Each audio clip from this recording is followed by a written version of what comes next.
Navkar systems में एक बार फिर आपका स्वागत है। आज हम फिर से बात करेंगे इलेक्ट्रॉनिक लॉक के साथ कॉम्बिनेशन जो है हमारा रिमोट और मोबाइल ऐप का, जो कि बिल्कुल स्टार्टिंग एक तरीके से आप कह सकते हैं कि बिल्कुल स्क्रैच से हम एक चीज़ को समझेंगे, जिसमें कि हम बिल्कुल बेसिक सर्किट को यूज़ करेंगे, एक वाईफाई सर्किट को, जिसके साथ आप मोबाइल ऐप भी चला सकते हैं और आप रिमोट से भी पेयर कर सकते हैं। ऐप वही रहने वाली है हमारी स्मार्ट लाइफ की, जो हमने यहाँ खोल रखी है। जब आपको लॉक मिलता है, आप लॉक परचेज़ करते हैं और आप समझना चाहते हैं कि लॉक आपका कैसे काम करता है, तो आपने अगर वाईफाई सर्किट लिया है या नहीं लिया है, तो आपके पास अगर लॉक पहले से है तो आप वाईफाई सर्किट लेकर, रिमोट लेकर के आप अपने लॉक को रिमोट और मोबाइल ऐप से चला सकते हैं।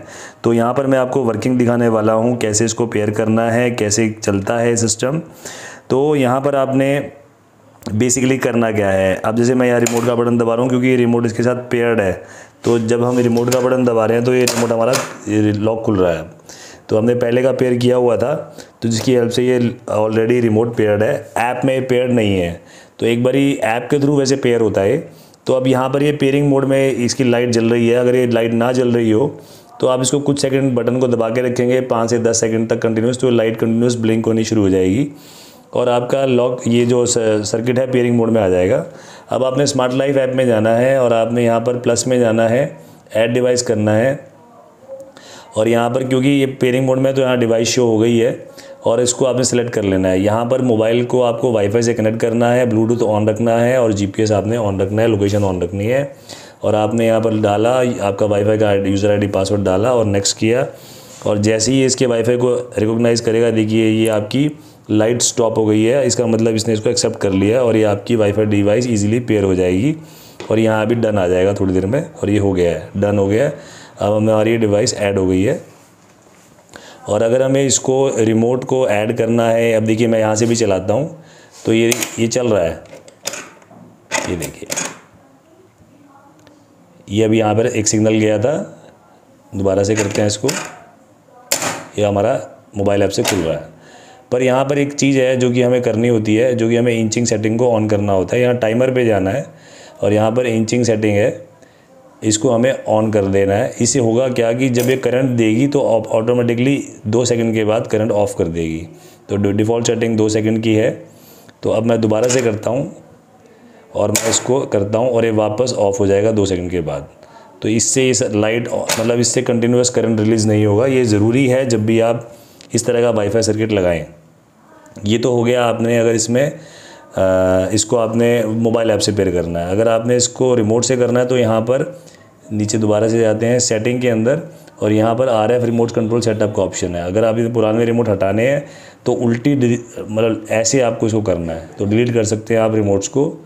ये देखिए पुराने रिमोट्स को आप डिलीट कर सकते हैं एक एक करके। और नया रिमोट ऐड करना है तो ऐड का बटन दबाएंगे। अब देखिए मैं इस रिमोट को चला के देखता हूँ, ये रिमोट नहीं चल रहा है। ये देखिए, ये रिमोट अभी थोड़ी देर पहले चल रहा था, अब ये रिमोट नहीं चल रहा है। तो अब मैंने सेटिंग में जाता हूँ, RF रिमोट कंट्रोल सेटअप पे, ऐड पे जाता हूँ और इस बटन को दबाता हूँ, ये रिमोट हमारा पेयर हो गया। मतलब ये A बटन पेयर हुआ है। इसी तरह से मैं दूसरे बटन को पेयर करना चाहता हूँ तो B बटन दबाऊँगा, ये दोनों बटन हमारे पेयर हो गए हैं। अब दोनों बटन से हमारा लॉक खुल जाएगा।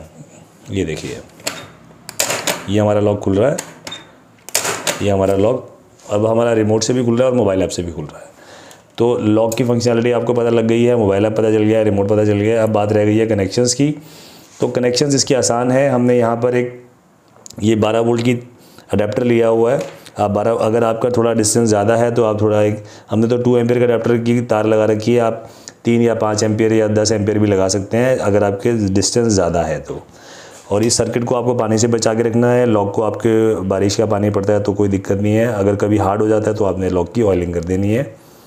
अब यहाँ पर कनेक्शन की बात आती है तो ये हमारी 2 तारें आ रही हैं 12 वोल्ट की, जिसमें से ये हमारी है पॉजिटिव तार। ये वाला पॉजिटिव टर्मिनल है, ये नेगेटिव टर्मिनल है।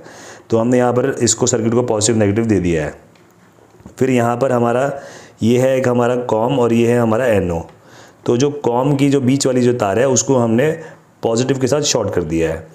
ये हो गया हमारा इसका। और ये जो हमारी NO की तार है इसको हमने लॉक के साथ कनेक्ट कर दिया है। ये हमारी एक कोई यहाँ पर इस लॉक का कोई पॉजिटिव नेगेटिव नहीं होता, तो इसलिए कोई भी तार को आप कनेक्ट कर सकते हैं। और जो हमारी ये दूसरी तार आ रही है इसको हमने नेगेटिव के साथ कनेक्ट कर दिया है। ये हमारी नेगेटिव के साथ कनेक्ट हो गई है। तो इतने से ही कनेक्शन है। मैं दोबारा से बता देता हूँ ये हमारी पॉजिटिव है, ये नेगेटिव है। तो हमने अडेप्टर का पॉजिटिव में, अडेप्टर का नेगेटिव है नेगेटिव में दे दिया। और हमने लॉक की एक तार को दे दिया है हमने नेगेटिव से कनेक्ट कर दिया है, और लॉक की दूसरी तार को हमने NO से कनेक्ट कर दिया है, और हमने कॉम को पॉजिटिव के साथ शॉर्ट कर दिया है। तो इतना सा इसमें कनेक्शंस हैं जिसकी हेल्प से आप इसको कनेक्ट कर सकते हैं और सिस्टम को चला सकते हैं। आई होप ये आपको कनेक्शंस वीडियो समझ में आया होगा, और इसकी हेल्प से आप अपने लॉक को ईजिली सेटअप कर सकते हैं रिमोट और मोबाइल ऐप के साथ। Thank you.